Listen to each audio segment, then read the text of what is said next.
অবশ্য নির্গুণবাদ অনেক কিছু ভাঙিয়া ফেলে। উহা পুরোহিতদের নিকট হইতে সব ব্যবসা কার্যালয়, উহাতে মন্দির গির্জা প্রভৃতি সব উড়িয়া যায়। ভারতে এখন দুর্ভিক্ষ চলিতেছে, কিন্তু সেখানে এমন অনেক মন্দির আছে যেখানে অসংখ্য হীরা জহরত রইয়াছে। যদি লোককে নির্গুণ ব্রহ্মের বিষয়ে শেখানো যায়, পুরোহিতদের ব্যবসা চলিয়া যাইবে। তথাপি পৌরোহিত্য বাদ দেওয়া নিঃস্বার্থভাবে ইহা শিখিতে হইবে। তুমিও ঈশ্বর, আমিও ঈশ্বর, তবে কে কাহার আজ্ঞা পালন করিবে, কে কাহার উপাসনা করিবে? তুমি ঈশ্বরের সর্বশ্রেষ্ঠ মন্দির। আমি কোনো মন্দিরে কোনরূপ প্রতিমা বা কোনরূপ শাস্ত্র উপাসনা না করিয়া বরং তোমার উপাসনা করিব। লোকে এত পরস্পর বিরোধী চিন্তা করে কেন? লোকে বলে আমরা প্রত্যক্ষবাদী। বেশ কথা, কিন্তু এইখানে তোমার উপাসনা অপেক্ষা আর কি অধিকতর প্রত্যক্ষ হইতে পারে? আমি তোমাকে দেখিতেছি, তোমাকে বেশ অনুভব করিতেছি, আর জানিতেছি তুমি ঈশ্বর। মুসলমানেরা বলেন আল্লাহ ব্যতীত ঈশ্বর নাই, কিন্তু বেদান্ত বলেন মানুষ ব্যতীত ঈশ্বর নাই। ইহা শুনিয়া তোমাদের অনেকের ভয় হইতে পারে, কিন্তু তোমরা ক্রমশ ইহা বুঝিবে জীবন্ত ঈশ্বর তোমাদের সঙ্গে রইয়াছেন। তথাপি তোমরা মন্দির গির্জা নির্মাণ করিতেছ আর সর্বপ্রকার কাল্পনিক মিথ্যা বস্তুতে বিশ্বাস করিতেছ। মানবাত্মা অথবা মানব দেহই একমাত্র উপাস্য ঈশ্বর।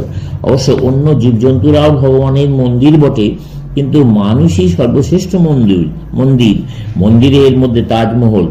যদি মানুষের মধ্যে তাহারা উপাসনা করিতে না পারলাম, তবে কোনো মন্দিরে কিছু উপকার হইবে না। যে মুহূর্তে আমি প্রত্যেক মনুষ্য দেহেরূপ মন্দিরে উপবিষ্ট ঈশ্বরকে উপলব্ধি করিতে পারিব, যে মুহূর্তে আমি প্রত্যেক মানুষের সম্মুখে শ্রদ্ধা সহকারে দাঁড়াইতে পারিব আর বাস্তবিক তার মধ্যে ঈশ্বরকে দেখিব, যে মুহূর্তে আমার ভেতরে এইসব ভাব আসিবে, সেই মুহূর্তেই আমি সমুদয় বন্ধন হইতে মুক্ত হইব। অন্য সব কিছুই অন্তরিত হইবে, আমি মুক্ত হইব। ইহাই সর্বাপেক্ষা অধিক কার্যকরী উপাসনা।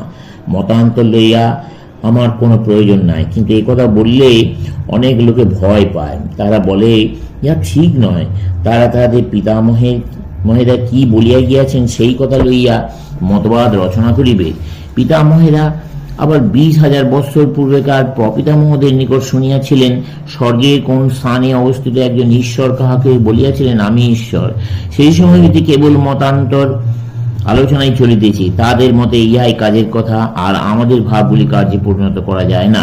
বেদান্ত অবশ্য বলেন সকলেই নিজ নিজ পথে চলুক, ক্ষতি নেই, কিন্তু পথই তো লক্ষ্য নয়। স্বর্গস্থ ঈশ্বর উপাসনা প্রভৃতি মন্দ নয়, কিন্তু ইহা সত্যে পৌঁছবার সোপান মাত্র।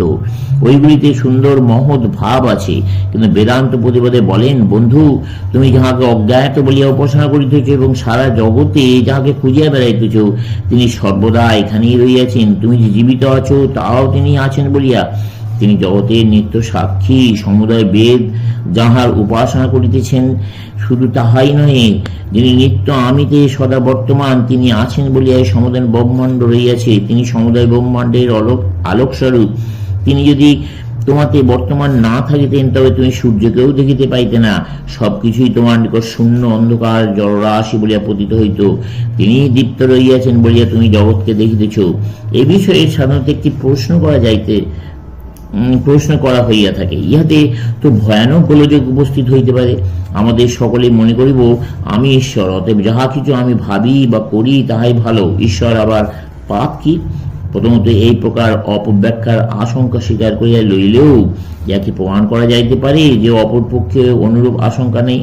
লোকে পৃথক স্বর্গস্থ ঈশ্বরের উপাসনা করিতেছে, তাহারা খুব ভয় করিয়া থাকে। তাহারা ভয়ে কাঁপিতে কাঁপিতে জন্মিয়াছে এবং সারা জীবনে এইভাবে কাঁপিয়া কাটাইয়া দেয়। ইহাতে কি জগৎ পূর্বাপেক্ষা ভালো হইয়াছে? অপরপক্ষকে ওই প্রশ্ন জিজ্ঞাসা করো। যারা ব্যক্তিভাবাপন্ন সগুণ ঈশ্বরবাদ বুঝিয়া উপাসনা করিতেছেন এবং যারা ব্যক্তিভাব শূন্য নির্গুণ ঈশ্বর তত্ত্ব বুঝিয়া উপাসনা করিতেছেন, উভয়ের মধ্যে কোন সম্প্রদায়ের ভিতর হইতে জগতে বড় বড় লোকের আবির্ভাব হইয়াছে। বড় বড় কর্মী ও চরিত্রবান ব্যক্তির আবির্ভাব অবশ্যই নির্গুণ সাধকদের মধ্যে হইতে হইয়াছে। ভয় হইতে উচ্চ নৈতিক শক্তি সম্পন্ন মানুষ জন্মিবে, ইহা কিরূপে আশা করিতে পারো? ইহা কখনই হইতে পারে না। যেখানে একজন অপরকে দেখে, যেখানে একজন অপরকে হিংসা করে, সেখানেই মায়া। যেখানে একজন অপরকে দেখে না, একজন অপরকে হিংসা করে না, যেখানে সবই আত্মময় হইয়া যায়, সেখানে আর মায়া থাকে না। তখন সবই তিনি অথবা সবই আমি। তখন আত্মার মলিনতা মুক্ত হইয়াছে। তখন কেবল তখনই আমরা বুঝতে পারি প্রেম কাহাকে বলে। ভয় হইতে এই প্রেমের উৎপত্তি সম্ভব? প্রেমের ভিত্তি মুক্ত ভাব, মুক্ত স্বভাব হইলে তবে প্রেম দেখা দেয়। তখনই আমরা বাস্তবিক জগৎকে ভালোবাসতে আরম্ভ করি এবং সার্বজনীন ভাতৃভাবের অর্থ বুঝতে পারি, তার পূর্বে নহে। অতএব এই মত অনুসরণ করলে সমুদায় জগতে ভয়ানক পাপের স্রোত প্রবাহিত হইবে এমন কথা বলা উচিত নয়। যেন অপর মতটি কখনো মানুষকে অন্যায় দিকে লইয়া যায় না, উহা যেন সমস্ত জগতে রক্তে প্লাবিত করে না, উহা যেন মানুষকে পরস্পরের পৃথক করিয়া সাম্প্রদায়িকতার সৃষ্টি করে না। আমার ঈশ্বরই সর্বশ্রেষ্ঠ। এসো যুদ্ধ করিয়া ইহার সত্যতা প্রমাণ করি। দ্বৈতবাদ হইতে জগতে এই তো ফল হইয়াছে। ক্ষুদ্র সংকীর্ণ পথ হইতে প্রশান্ত উদার দিবালোকে এসো। মহৎ অনন্ত আত্মা কি করে সংকীর্ণভাবে আবদ্ধ হইয়া থাকিতে পারেন? আমাদের সম্মুখে এই আলোকময় বিশ্বজগৎ রহিয়াছে, যার প্রত্যেকটি বস্তু আমাদের। বাহু প্রসারিত করিয়া সমুদয় জগৎকে প্রেমে আলিঙ্গন করিতে চেষ্টা করো। যদি কখনো এইরূপ করিবার ইচ্ছা অনুভব করিয়া থাকো, তবেই তুমি ঈশ্বরকে অনুভব করিয়াছ।